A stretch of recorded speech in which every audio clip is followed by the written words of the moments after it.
Bom, que a paz e o amor de Jesus permaneça em nossos corações. O tema que nós escolhemos para a reflexão da noite de hoje é sobre o Natal. Olha que coisa boa, não é? O Natal está chegando aí, estamos às vésperas do Natal. Então amanhã já é véspera de Natal, não é? E depois é o dia de Natal. Então a gente fica assim num momento tão festivo, né? Com tanta alegria no coração. A cidade toda, tá? A gente sente o movimento no ar. A gente sente o movimento no trânsito. A gente sente o movimento nas lojas. A gente sente o movimento, ou seja, aquele burburinho todo, porque está todo mundo voltado para essa data que mexe tanto com a gente, né? E é uma data realmente, ela é muito significativa e bonita, muito bonita. Então, antigamente, eu digo antigamente porque assim, a gente trocava muitos cartões de Natal, né? Hoje em dia já não tanto. E os cartões vêm com o quê? Com as mensagens de Natal, né? A gente ficava esperando, chegava os cartões, a gente botava os cartões junto da árvore de Natal, não é verdade? Olha, tem gente no meu tempo. Então, a gente botava os cartões ali com aquelas mensagens bem bonitas. E tinha cada cartão mais lindo que o outro que a gente guardava.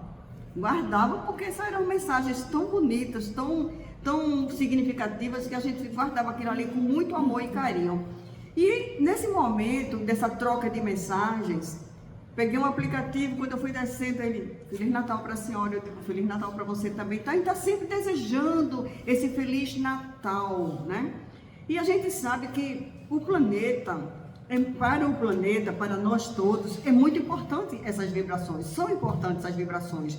A diferença, a espiritualidade nos mostra, a diferença da aura do planeta com essas vibrações no período carnavalesco, que é completamente diferente a aura, o planeta fica com uma aura completamente diferente do que desse período que nós estamos vivenciando agora, né? Porque no carnaval é outro tipo de mentalização, as prioridades ali são outras, né? Os exageros e outras coisas mais, né? Tanto é que o carnaval diz assim, vem da palavra carnavale, a carne nada vale. E a gente sabe que a carne vale, porque o corpo de carne é um instrumento do espírito para ele crescer aqui, para ele evoluir. Então nós somos responsáveis pela morada do espírito, que é o nosso corpo físico. Então cada dia que eu abrevio, eu vou responder diante da justiça de Deus, porque nós não temos o direito de abreviar a nossa vida por motivo nenhum, né? Então essa coisa de eu vou viver como se o mundo não existisse amanhã, e vai existir, e com as consequências do que eu fizer hoje. Isso né? É uma coisa muito séria, que é a lei de ação e reação, de causa e efeito. Então no Natal a gente já vê uma vibração, a espiritualidade já mostra pra gente que o planeta fica totalmente diferente, uma cor bonita, né? Então o Natal significa o quê? Natal, de renascer, de nascer, Natal, de nascer. Então, no livro A Caminho da Luz, Emmanuel, ele traz um dos relatos lá, dizendo que os espíritos de luz, os espíritos superiores, eles fizeram 2 reuniões, e uma dessas reuniões foi para o planejamento da vinda do Messias, da vinda de Jesus aqui no planeta. Então vejam só, toda encarnação ou reencarnação, existe um planejamento reencarnatório, um planejamento no mundo espiritual. Ninguém nasce assim como batata ramando por aí jogada, não, existe um planejamento, né? E para Jesus vir também houve esse planejamento. Então, tanto é que ele sabia das coisas que iriam acontecer, ele sabia da história, ele sabia de muitas coisas, porque ele participou desse planejamento. Jesus ele é o governador espiritual do nosso planeta, é o nosso governador. E ele não é só o governador do planeta Terra, não. Ele é governador do Sol e dos outros planetas que circunvizinham ao Sol. Então, são diversos planetas. Quando eu recebi essa informação, através da literatura, eu achei isso muito impressionante, não é? Porque até então eu só sabia da Terra, mas ele também governa outros planetas. Então, vejam só, a grandiosidade desse espírito que esteve há mais de 2000 anos atrás, aqui entre nós. Aqui entre nós. E a gente começou de um tempo, e outra coisa, Jesus foi aquela criatura mas tão importante, que ele conseguiu dividir a era antes do Cristo e depois do Cristo, né? Então, quando se referia à história, antes do Cristo e depois do Cristo, para você ver a importância da mensagem, a importância do amor dele, a importância da vinda dele para trazer toda a exemplificação para a gente, né? Então, veja a importância. Tantos outros já vieram, já reencarnaram, mas ninguém marcou assim, como ele marcou até o calendário terreno, né? Nosso calendário aqui. E Jesus, com esse planejamento, ele vem, né? Nasce na família, numa situação também bastante difícil naquela época. Olha, foi tão difícil que os pais tiveram que abandonar a sua casa, abandonar o local onde eles moravam e foram procurar um local mais seguro, onde a criança pudesse nascer em segurança, para não ser morta. Vejam, né? Então ela, com a gravidez já bastante avançada, em cima de um animal, né? Que era o transporte da época, e José procurando um local seguro. E quando a gente passa pelas tormentas aqui, muitas vezes a gente pensa que está sozinho. Mas Jesus mostrou, né, através de todas as lições, de que em momento nenhum nós estamos sós. O que foi que aconteceu com a vinda dele, com aquele nascimento dele? Primeiro, ele não nasceu completamente só, né? Ele estava ali com os pais, que já é uma bênção muito grande você ter os pais do lado, o pai e a mãe, e todos aqueles animais. Olha, era uma época de inverno, de muito frio, e a temperatura realmente muito baixa. E os animais procuravam abrigo, procuravam também um local seguro para poder suportar a noite de frio, de geada, de gelo, de tudo, porque a temperatura caía muito, mas muito mesmo. E ali estavam todos os animais, vejam só. Que exemplo, que beleza, não é? Então ele estava lá, todos os animais. Nasceu. O que é que acontece? Aí tem uma estrela que guia, não é? Mostrando para os reis magos onde era o local do nascimento de Jesus, onde tinha nascido, onde ia nascer, onde tinha nascido. Então eles vão seguindo aquela estrela, que é o ponto direcional para indicar. Eles estavam sós? Não, eles estavam sendo guiados pela espiritualidade superior. Porque eles sabiam, muitos já sabiam que o Messias ia chegar, que o Salvador ia chegar. Isso foi espalhado, todos sabiam. Tanto é que o rei da época ficou com muito medo, né? Porque achando que ele vinha para tomar o reinado, tomar posse. Não era isso, né? A missão dele era completamente diferente, né? O exemplo dele. E eles conseguem chegar até onde Jesus estava.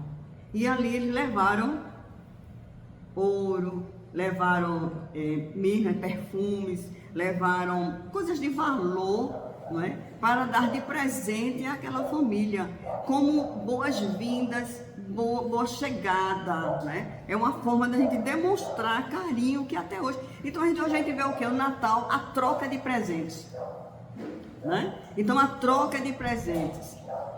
Isso porque vem da história da vida, Mas aí nessa história da vida surgiu uma figura muito interessante chamada de Papai Noel, não é? E o que é que Papai Noel tem a ver com Jesus? Tem a ver com o nascimento de Jesus, tem a ver com o Messias. O que é que Papai Noel tem a ver? Bom, a história nos diz o seguinte, né? Que há muito tempo atrás, né, quando o cristianismo conseguiu um número maior de adeptos, conseguiu ser a maioria, o cristianismo, ele conseguiu, como se diz assim, que a grande maioria das pessoas seguisse o cristianismo, né? Então, começaram a ver o quê? As religiões. E existia uma criatura que era São Nicolau. Ele era uma pessoa religiosa, de uma ordem religiosa, e ele era muito caridoso. Ele era bastante caridoso e ele sentia prazer em presentear as pessoas. Então, o Papai Noel foi inspirado em São Nicolau. Então, aquela criatura que saía com aquele saco para distribuir com os pobres, para distribuir com as crianças, distribuir com as famílias necessitadas. Então, a figura do Papai Noel vem dessa história do cristianismo, não é? E hoje, né, como é que está o Natal nas nossas vidas? Como é que está esse Papai Noel nas nossas vidas? Como é que o espírita vê isso?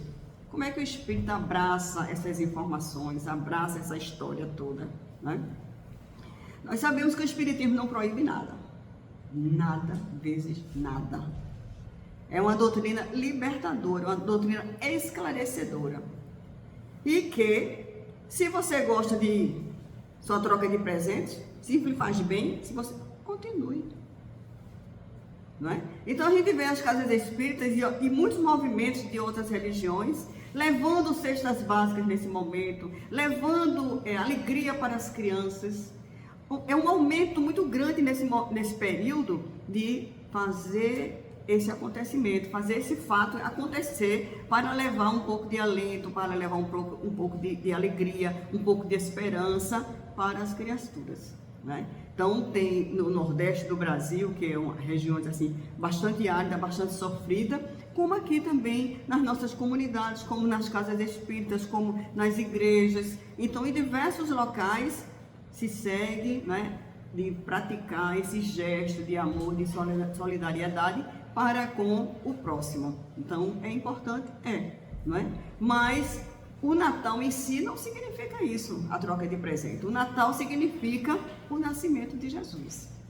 Então essa reflexão é que nós temos que realmente voltar todas as nossas energias e o conhecimento para isso, estudo para isso, né? E procurar realmente assim vivenciar o que é que eu estou fazendo para que o Natal aconteça em mim. Quando a gente vê uma criatura passar por um acidente ou passar por uma doença e ela ser curada, o que é que ela diz? Eu renasci de novo. Eu vou contar meu aniversário, vou ter 2 aniversários, o do corpo físico, né, da nascença, e da minha cura da doença, ou de um acidente que eu consegui escapar, né, com vida. Então a gente vê que a pessoa, esse renascimento, aí a gente vê o que significa realmente esse renascimento. Quando a gente desperta para os valores espirituais, os valores que nós temos que perpetuar e crescer dentro da gente. Qual o verdadeiro objetivo desse nascimento, desse renascimento nosso aqui no planeta? Jesus, quando esteve aqui entre nós, né, ele teve sua família, teve irmãos. Teve um irmão que era muito próximo dele, que a gente pouco vê falar assim nas escrituras, né? Tiago Maior. Então, quando ele já sabia que ia partir, que ia acontecer o fato dele ser crucificado e tudo, todo aquele fato ali, né? Quando os apóstolos chegam para ele e dizem: mestre, se tu vais partir, nós vamos ficar órfãos. Como é que vai ser daqui por diante? Quando a gente não tiver mais você, porque você sabe que se reuniam com Jesus, faziam Jesus fazia aquelas pregações, Jesus fazia as curas, Jesus levava o alento, Jesus era muito participativo, porque ele veio realmente para ajudar e para servir de guia e de modelo, né? O modelo a gente copia e o guia a gente segue, porque o guia é para seguir, ele está guiando a nossa vida. E modelo é para seguir o exemplo que ele fez, que ele exemplificou aqui pra gente, das coisas boas que ele fez. E só fez coisa boa, né? Jesus não fez nada que não fosse bom. Tudo que ele fez foi bom. Então, esse nascimento nosso, renascimento nosso aqui no planeta, todos nós temos um planejamento. E estamos aqui todos para evoluir, para crescer, né? Para galgar patamares e situações com menos dor e menos sofrimento. E Jesus passa por muitas dificuldades. Dificuldade na família, com os irmãos que não conseguiam entender direito à missão dele. Qual é a família que tem irmãos que não discutem? Existe, né? Qual a família que tem irmãos que são diferentes? Nós temos, né, João? A gente estava conversando sobre isso. A diferença que tem de certos irmãos e outros irmãos que a gente tem uma afinidade louca. E já outros irmãos a gente já fica com uma certa ressalvazinha, uma diferençazinha aqui, sabe, é uma arranhadurazinha aqui, uma coisa assim. Mas todos nós reencarnamos na mesma família porque tem sentido de ser. Porque a gente precisa evoluir, a gente precisa crescer, precisa se amar, se perdoar, se tolerar, se aceitar. E a gente evolui como? Ficando numa clausura? Não. É justamente com essas diferenças para a gente aprender a lidar com eles, porque nós somos diferentes. E Jesus mostrou de quanto nós somos diferentes, na própria família dele também. E Jesus, quando chega na sua idade de adolescente, pré-adolescente, 12 anos, né? Ele também era uma criança participativa dentro de casa. O pai dele era marceneiro, tinha como profissão marcenaria, trabalhava fazendo móveis e ensinava para ele. E ele chega para o pai e diz: pai, em que é que eu posso te ajudar? Olha, preguiçoso ele não era, não é? Porque nessa idade assim é difícil até de ajudar dentro de casa, porque a gente fica cobrando, a gente fica, não é? Hoje mesmo, meu neto, para ele ir arrumar a cama dele, minha filha pegou, e um rapaz, já 18 anos, pegou ele e conduziu ele para o quarto, porque ele não atendia. Aí eu disse para ele: você foi conduzido carinhosamente para arrumar sua cama, não foi, meu? Foi tão lindo, não foi a cena? Aí ele correndo para mim. Mas acontece, não é?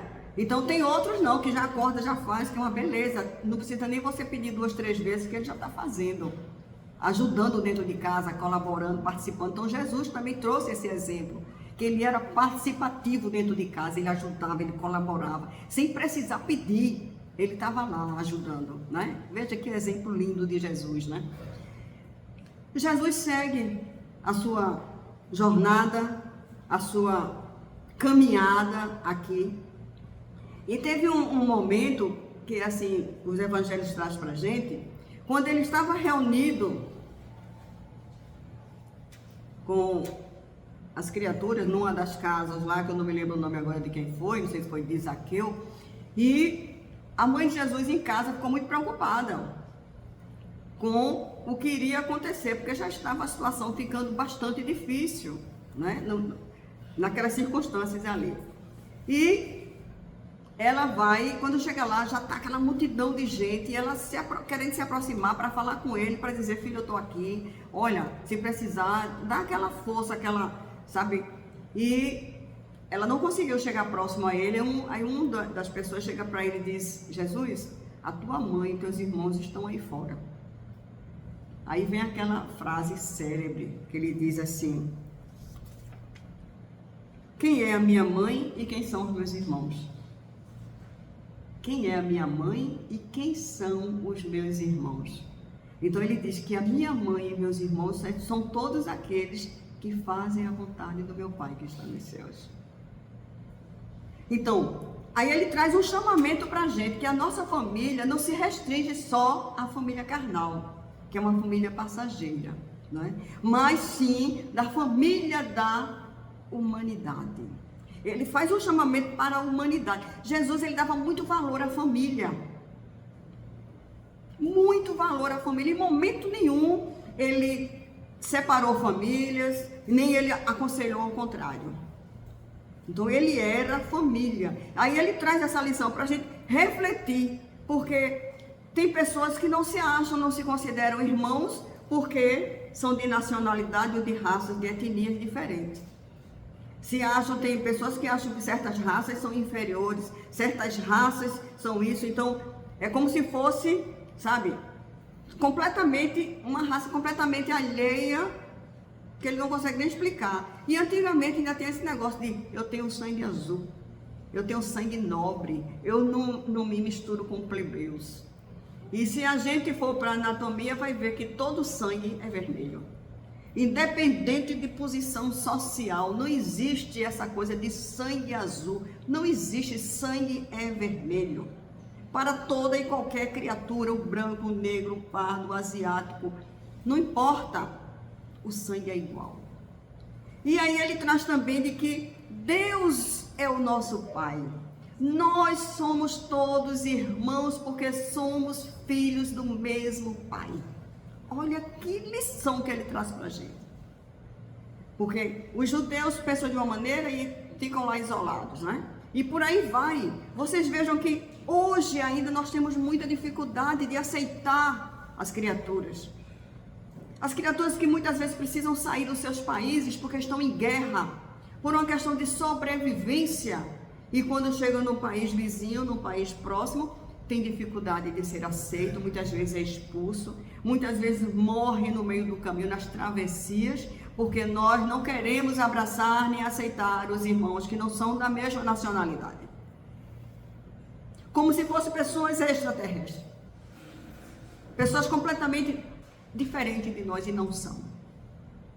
Estão naquele momento precisando de abrigo, precisando de ajuda, precisando de um braço amigo, uma mão amiga, para acolher, para ajudar. Então Jesus traz esse chamamento para a gente, da importância de nós nos amarmos. Se a gente conseguir se amar, a gente não vai fazer mais guerra. Porque como é que eu vou destruir meu irmão? Só porque pensa diferente de mim? Vamos conversar, vamos entrar num acordo. Ninguém consegue entrar em acordo, porque o egoísmo fala mais alto. A prepotência, a sede pelo poder fala mais alto. E daí vem as guerras e vem as destruições em massa. Em pleno século XXI, a gente continua vivenciando histórias como essa. Então a gente ainda, muitos não se consideram como irmão. A gente vê criaturas num campo de futebol, porque tem a pele negra, sendo chamados de macaco. Sendo tratados de forma hostil, com agressividades. Isso é completamente inadmissível.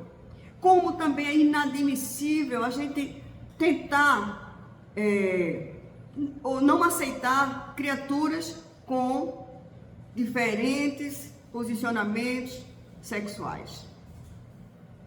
Somos todos irmãos, independente disso. Independente disso.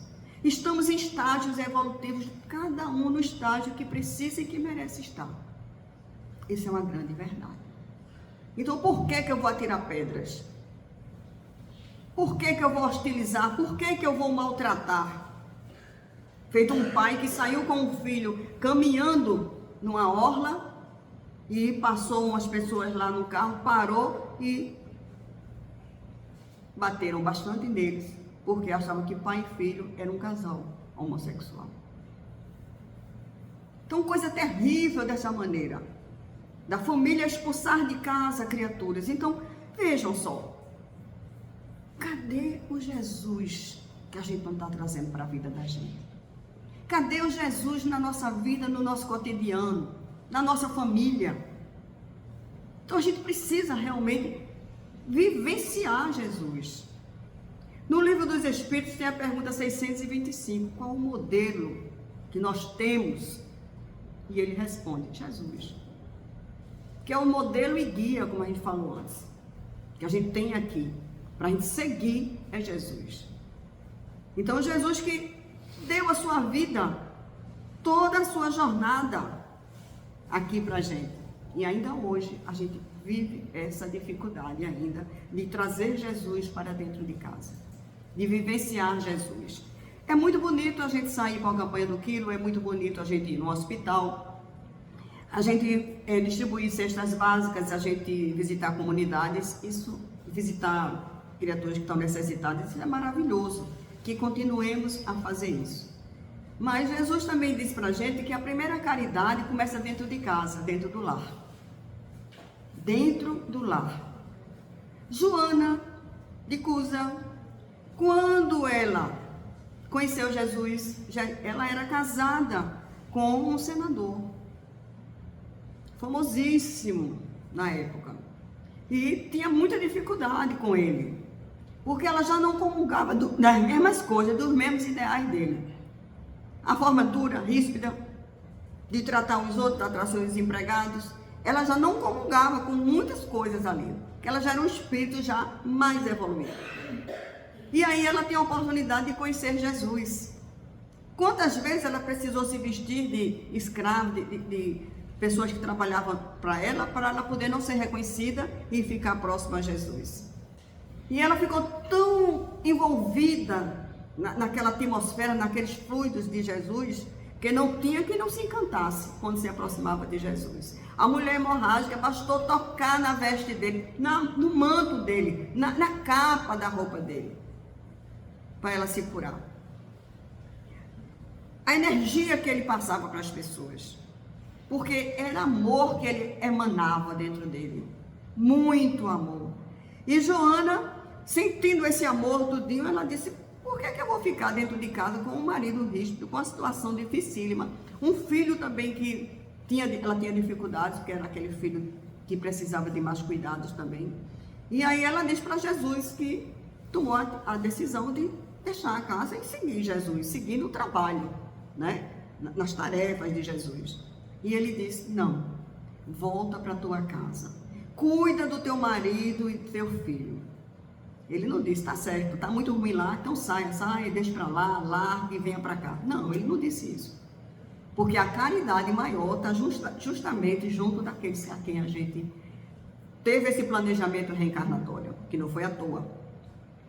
E ela volta muito obediente, ela concordou, aceitou aquilo ali, com muito, dor no coração. Aí ela volta para casa. O que é que acontece com o tempo? Logo em seguida, a política não muda? As coisas não mudam? Ele perdeu o cargo. E começaram o quê? As dificuldades financeiras. E ele ficou doente, muito doente. E ela começa a cuidar dele, passando por privações e por dificuldades enormes. Vejam só, o planejamento disso. Jesus já sabia disso, que ela tinha que acompanhar isso aí. Então ela vai e acompanha ele até o último suspiro dele. Mas ela não deixou de ser cristã, ela não deixou os ensinamentos de Jesus de lado, não. Ficou ali dentro dela. E, em seguida, ela agora liberta do casamento, né? Mas livre. Só que a situação política do local era cada vez mais difícil. A pessoa, quando se dizia cristã, era perseguida e levada à clausura e à morte em seguida. E aí descobrem, né? Aprendem e a levam para uma fogueira, junto com o filho numa fogueira e ela em outra fogueira. E os soldados diziam: abjura, ou seja, nega que você não é seguidora desse Cristo. Nega. E ela disse: não nego, não abjuro Jesus. Porque quem ama Jesus, quem conhece Jesus, quem vivencia os ensinamentos de Jesus, ou seja, quem vivencia o amor quando se instala, se cresce dentro da gente, está ali instalado, gente. Aquela centelha tomou vulto, tomou volume. E o filho dizia: mãe, faça, mãe, porque eu vou morrer também. E ela disse: não podemos abjurar, de forma alguma, eu não posso fazer isso com Jesus. E aí o que acontece? Foi ateado fogo, morreu ela e morreu o filho, ateado fogo, mas ela não negou Jesus, de forma alguma, não negou Jesus. E nós sabemos que pelas reencarnações sucessivas, ela teve diversas reencarnações e atualmente ela, como espírito, é a mentora espiritual de Divaldo Pereira Franco. E dizem também que Divaldo era aquele filho que dizia para ela: abjura, mãe. Então, diversas situações ela viveu para continuar a jornada de Jesus. É fácil seguir Jesus? Não é fácil. Não é fácil, porque a gente tem que abdicar de muitas coisas. De muitas coisas, né? Então, esquece, vamos dizer assim, pega a tua cruz e segue. Não é abandonar a cruz, não é abandonar a estrada, não é deixar para lá, de forma alguma, porque as situações, nós somos espíritos imperfeitos, espíritos de terceira ordem. Estamos num planeta que é um planeta ainda que está em provas e expiações. Situação ainda difícil. Estamos começando a passar para regeneração. Então, são os momentos de transição, de evolução do planeta, que nós poderemos acompanhar ou ficar aquém. Só depende de cada um de nós. Porque o progresso, ele é individual. O esforço de cada um é individual. Então, o planejamento, quando a gente reencarna, também é individual. Nós estamos sozinhos. E nós retornamos sozinhos. É uma coisa que ninguém faz por a gente, nem vai com a gente, né? Assim, estamos sozinhos. E mesmo que desencarne coletivo, cada um tem uma morte diferente, tem um recebimento diferente, tem uma forma de encarar diferente, porque são estágios e graus evolutivos diferentes um dos outros. Um dos outros. É assim, é fato. É fato. Então, medo do futuro nós não devemos ter. Nós devemos, sim, encarar e viver o presente com esses ensinamentos de Jesus para todos nós. Procurar realmente ajudar, né, desinteressadamente. Ter paciência em casa com a família, com os amigos, com os irmãos. Paciência conosco também, porque às vezes a gente não tem paciência. Poxa, você está errando de novo. E a gente começa a se cobrar muito. E essa cobrança não ajuda. Quando a gente se cobra muito, tá, eu errei. Poxa, eu não devia ter errado, mas eu errei. Paciência, né, cara? Vamos seguir em frente. Eu vou tentar me policiar para não errar de novo nesse mesmo ponto. É isso que a gente deve fazer. Quando a gente diz assim, poxa, olha, com o conhecimento que eu tenho hoje, eu me arrependo de tanta coisa que eu fiz.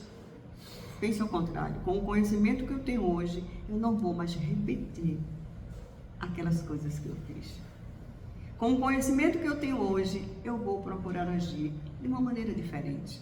Vejam, tem menos peso, não tem? Tem menos peso do que aquela cobrança que a gente faz pra gente. E a gente às vezes se martiriza tanto, né?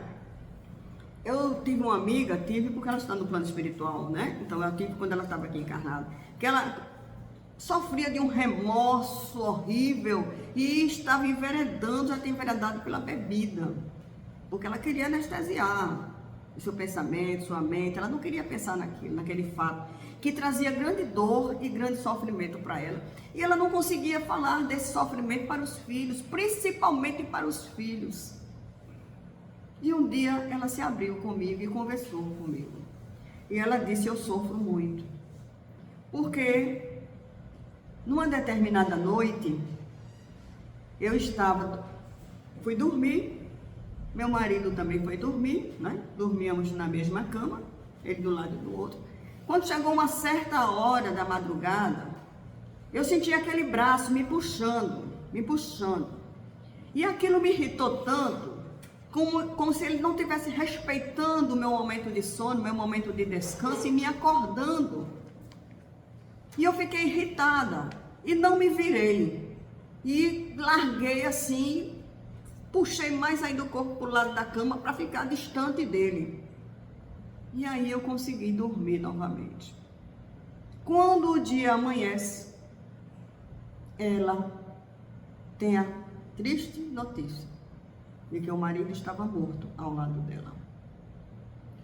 Ele, naquele momento da aflição e da agonia, que ele não conseguia falar, puxando ela e pedindo ajuda.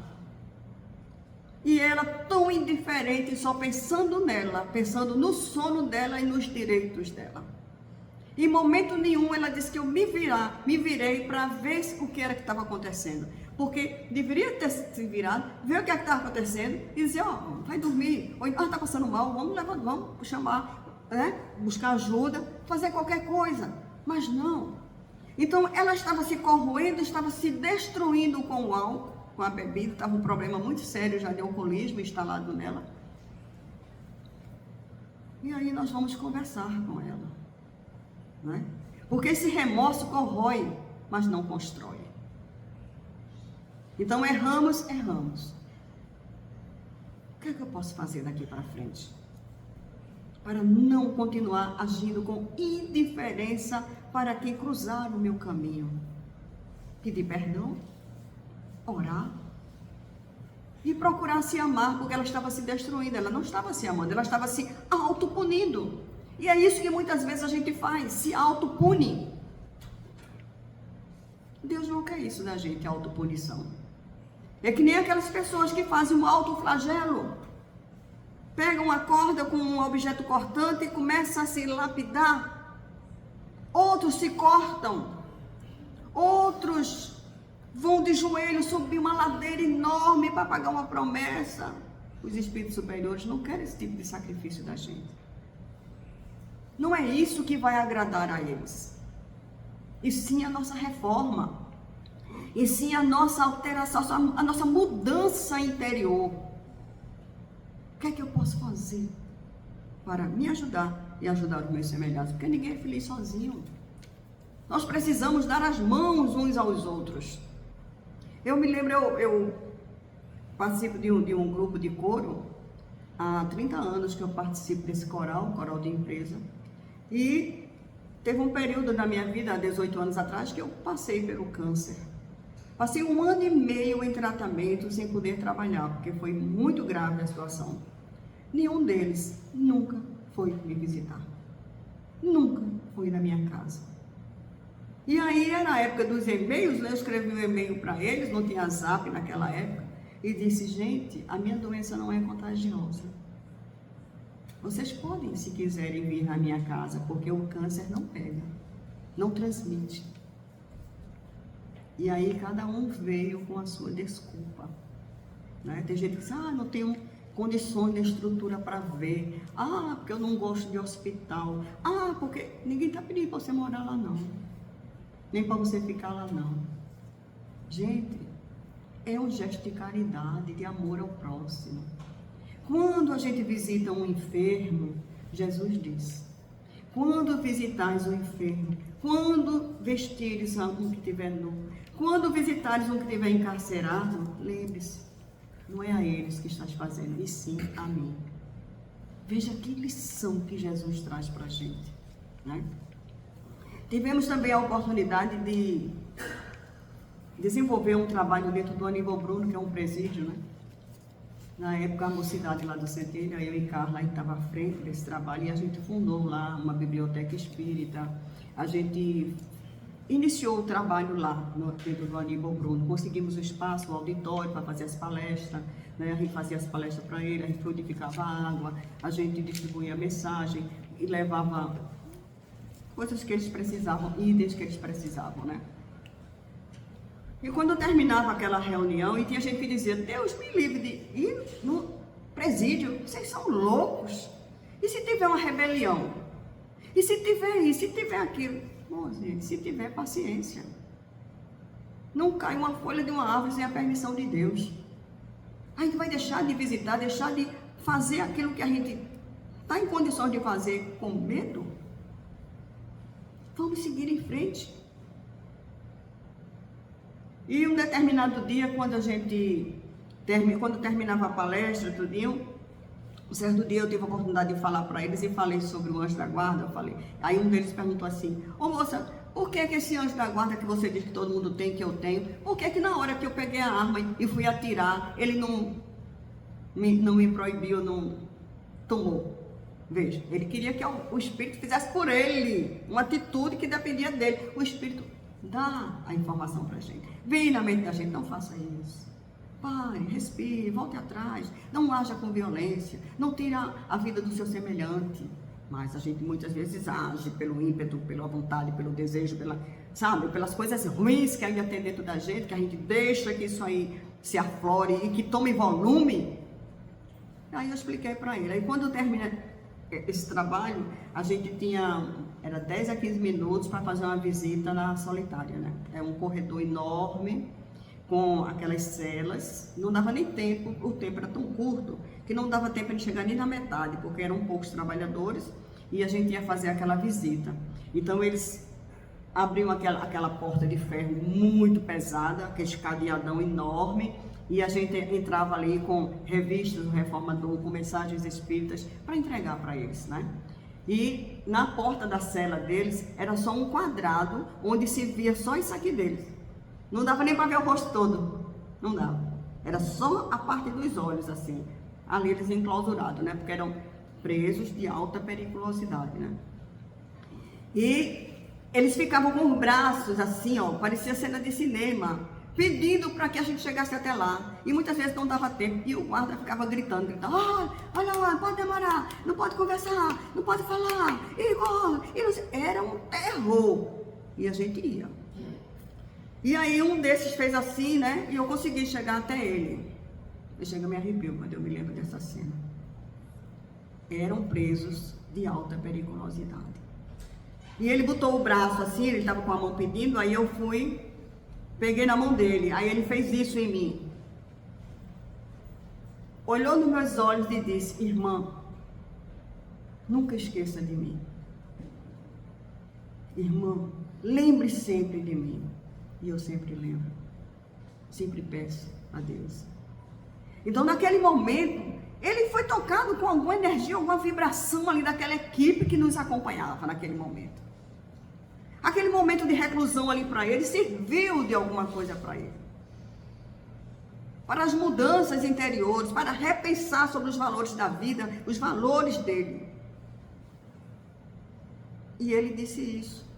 E aí eu soltei a mão dele, entreguei a mensagem e retornei, porque não dava mais nem tempo de você visitar os demais, né? Porque eram muitos, era um corredor enorme, né?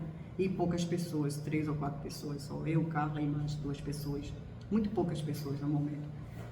Então vocês vejam só, estava ali naquele momento ali, né? Alta periculosidade.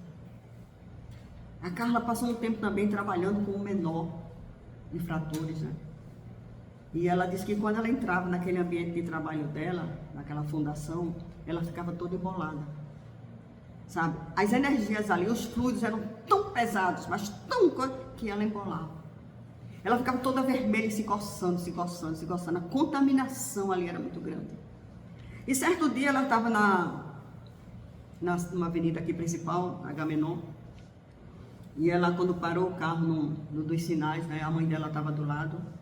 Aí vem o meliante, né, abordar ela, que quando ela olha para o olho do menino, ele, tia Carla, é você, se eu soubesse que fosse você, eu não ia. Aí ele, ai você, o que foi que você me prometeu, que você não ia fazer mais isso? Né? Aí Carla deu uma chamada de atenção nele, aí a mãe de Carla, baixa, ei, sobe esse vídeo, sobe esse, Carla, você ainda conversa com esse menino, e não sei o que, aquela coisa assim, aquele medo, aquele pavor, né? Ela disse, não, isso aí não faz não. A gente já conhece, a gente conversa, sabe? Ele estava lá interno, né? Então, assim, a gente dá conselho. Como é difícil as mudanças. Como é difícil você, quando volta para a sua realidade ali, você não operou nenhuma transformação em você. Mas naquele momento ele não foi violento com ela. Ele foi grato. Ele reconheceu. Outra vez, você vendo que o bem que se faz, né, ao outro, fica lá aquela semente, gente. Fica a semente, para um dia aquela semente germinar. Estávamos na casa de uma amiga, de Lucila Filizola, que era um grande espírita, hoje já está no plano espiritual, organizando o Congresso Espírita para a Juventude. Eu, meu esposo na época, meus filhos, que eles trabalhavam também para a organização desse congresso, e Gel, que é do lar de Paulo, a esposa dele, Gláucia, que é psicóloga, estava um grupo todo, a gente organizando assim numa mesa. Aí o que aconteceu? Na casa dela, lá em Campo Grande, entraram 2 assaltantes, isso é um domingo de manhã, ou era um sábado de manhã. 2 assaltantes armados, né, arma em punho. Ele fazia vistoria na casa para levar tudo, e o outro ficou tomando conta da gente lá na cozinha, nessa mesa que tinha, né? E aí ele pediu para a gente pegar as bolsas e despejar em cima da mesa com todos os objetos da gente, tudinho. E uma das meninas lá, quando despejou a bolsa, nessa bolsa dela tinha, sabe, antigamente, vocês são novos, mas antigamente a gente guardava foto e imprimia foto e tinha os albinhos da Kodak, que a gente ficava com aqueles albinhos, né? Pois bem, ela estava com um albinho, lá um álbum, com as fotos do trabalho de rua da distribuição de sopa. E ele, quando ele pegou com a arma, com o cano da arma, ele pegou aquele álbum e fazia assim, ó, olhando. Quando ele viu aquela cena ali, ele disse, meu Deus, disse assim para mim, vocês são do bem. Olha, dizendo que a gente era do bem. Vocês são do bem. Se eu soubesse que vocês são dessas pessoas que fazem esse trabalho, eu não tinha entrado aqui. Mas eu vou ver se meu amigo, se eu consigo convencê-lo da gente ir embora. O amigo não aceitou ir embora. E ele ficou com a gente. Aí ele disse, olha, eu tenho uma lembrança. Vocês me fizeram reviver um momento aqui. Eu já fui tão beneficiado com essa sopa no centro da cidade. Eu já passei tanta fome, tanta miséria. E aí os grupos vinham, sem olhar aqui, a gente fazia fila e eu tomava aquela sopa deliciosa. Ai, que saudade que dá daquela sopa, ele disse. Que momentos bons que vocês fizeram na minha vida. Olha, eu não vou fazer mal nenhum a vocês, não. Veja o que é a gratidão. Veja, a gente não imagina que venha de uma pessoa dessa, né? Então ele pegou, conseguiu sair, iam trancar a gente num banheiro, bem mais 10 pessoas, um banheiro pequeno. Aí ele disse, não vou fazer isso com vocês, vou deixar num quarto, mas não vou passar a chave, ele vai pensar que vocês estão trancados, não vou deixar vocês trancados. E foi embora, levou um dos carros, né? Levou um dos carros. No dia seguinte, ligaram para uma das pessoas lá que encontraram todos os documentos, tudo que eles levaram lá, eles devolveram. E o carro foi achado também. Ele conseguiu, algumas assim, com o amigo, né? Fazia a cabeça do amigo e, sabe, não conseguiu no momento muita coisa, mas no dia seguinte, ninguém teve prejuízo, assim, né? De documento de lá, porque tudo foi devolvido para a gente. Então, graças a que naquele momento a espiritualidade, sabe, conduziu ele para observar aquilo ali e relembrar nele, trabalhar nele as lembranças, porque tudo fica armazenado na gente, as coisas boas e as coisas ruins. A gente é que tem que selecionar e dar vulto e dar as coisas boas. As coisas ruins a gente não vai conseguir apagar de jeito nenhum, mas a gente vai conseguir desenvolver muito mais coisas boas, que vai começar a ter um campo muito maior na vida da gente. E é isso que faz com que a gente sobreviva, que a gente viva bem, que a gente viva melhor, que a gente evolua. Que o nosso passado está lá, ele continua, mas não vamos nos pegar a isso. As coisas ruins que aconteceram, quando vinha um sentimento de lembrança, deixa, meu Deus, tira isso meu, não, isso não me pertence mais, eu não vou estar pensando mais nisso. E vamos deixar esse Natal dentro da gente, sabe? De renascer a cada dia, renascer a cada momento, renascer a cada pensamento, renascer a cada ato, a cada atitude, a cada gesto. Porque tem gestos até para a gente vir para essa reunião aqui, sabe? A gente sai de um local completamente diferente da gente, que a gente está em outra instituição, não é? Mas tem pessoas bondosas que vão lá, pegam a gente e levam a gente de volta e facilita a vida da gente para cá. Então, vejam quantas coisas, a gente só tem mais aqui a agradecer. Agradecer a Jesus, né? E que o nosso Natal realmente vivamos com muito amor o Natal que nós temos para viver amanhã, depois de amanhã. É isso que eu tenho para viver hoje, é isso que eu tenho. Então, viva com intensidade. Não fique na reunião nem com seus familiares. Porque... Não, está ali naquele momento, sabe? Valorize aquele momento. A vida continua, não é? Que Deus nos abençoe, que possamos cada vez mais vivenciar esse amor, que Jesus esteja presente em nossa caminhada, em nossa vida, nos dando força, coragem, para que a gente consiga superar e vencer as nossas dificuldades. E que amemos cada vez mais uns aos outros. Que sejamos felizes. Um bom Natal para vocês. Tudo de bom.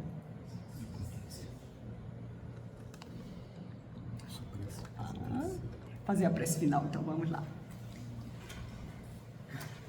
Jesus, amigo e irmão de todas as horas, Nós te agradecemos, Senhor, por toda ajuda, por todo amparo, por toda proteção.